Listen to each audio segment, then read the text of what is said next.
家好，繼續讀你聽嘅時間，今日繼續讀 A.Christie 嘅450 from Paddington 第25節啦。咁上一回咧就講到 Harold 證實咧就係被毒死嘅。咁探長A.Christie 咧就同 Miss Marple 咧就喺度吐苦水啦，其實即係基本上因為咧即係毫無頭緒啊。相反咧 Miss Marple 咧就似乎係比較有方向啊，大概咧會推測到呢個死者嘅身份啦。既唔係Martin咧，就應該係嗰個 Anna Stravinsky 啦咁樣。咁但係個證據喺邊度咧？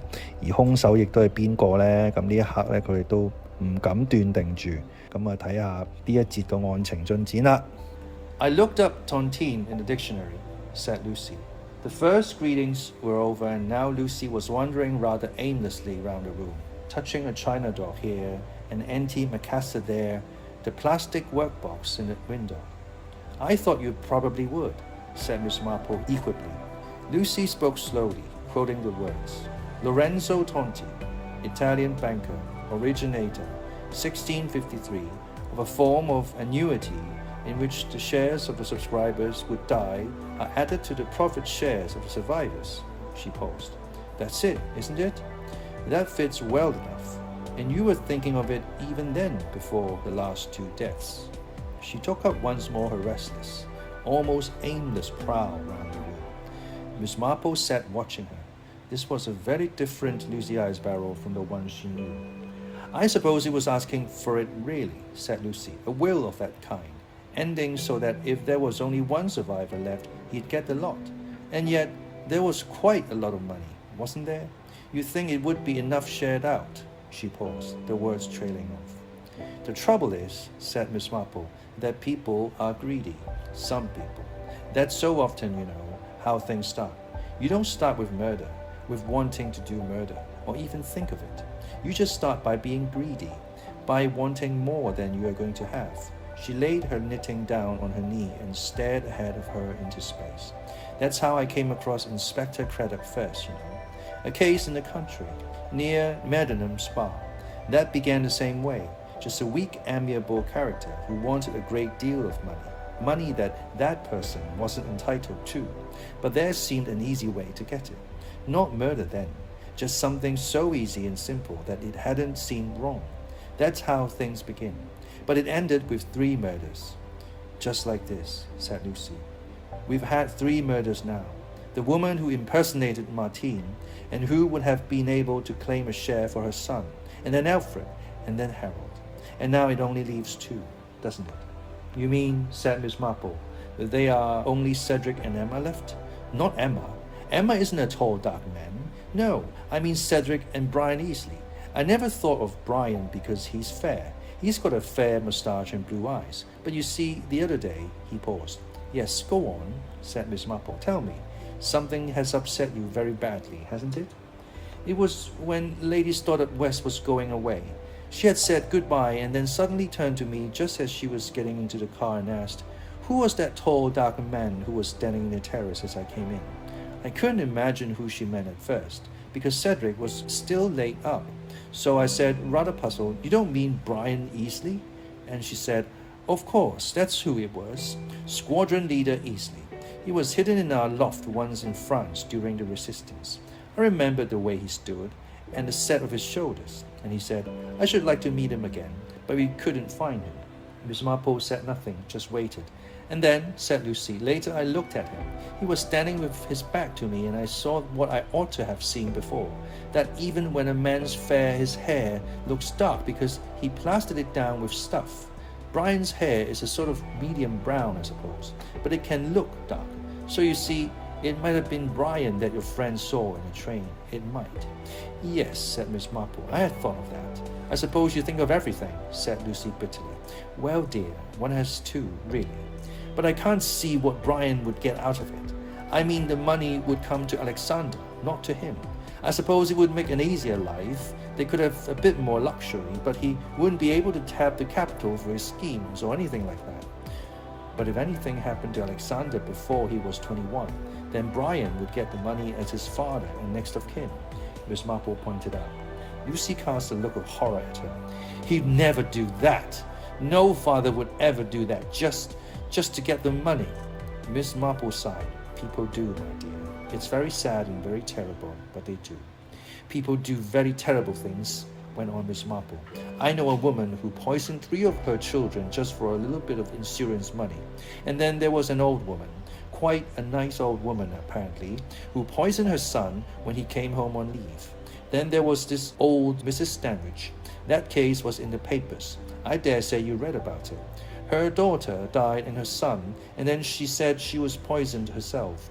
There was poison in the gruel, but it came out, that she put it there herself. She was just planning to poison the last daughter. That wasn't exactly for money. She was jealous of them for being younger than she was and alive, and she was afraid. It's a terrible thing to say, but it's true. They would enjoy themselves after she was gone. She'd always kept a very tight hold on the purse strings. Yes, of course, she was a little peculiar, as they say, but I never see myself that that's any real excuse. I mean, you can lie a little peculiar in so many different ways. Sometimes you just go about giving all your possessions away and writing checks on bank accounts that don't exist, just so as to benefit people. It shows, you see, that behind being peculiar, you have quite a nice disposition. But of course, if you're peculiar and behind it you have a bad disposition, well, there you are. Now, does that help you at all, my dear Lucy? Does what help me? Said Lucy, bewildered. What I've been telling you, said Miss Marple. She added gently, you mustn't worry, You really mustn't worry. Elspeth McGilicuddy will be here any day now. I don't see what that has to do with it. No, dear, perhaps not. But I think it's important myself.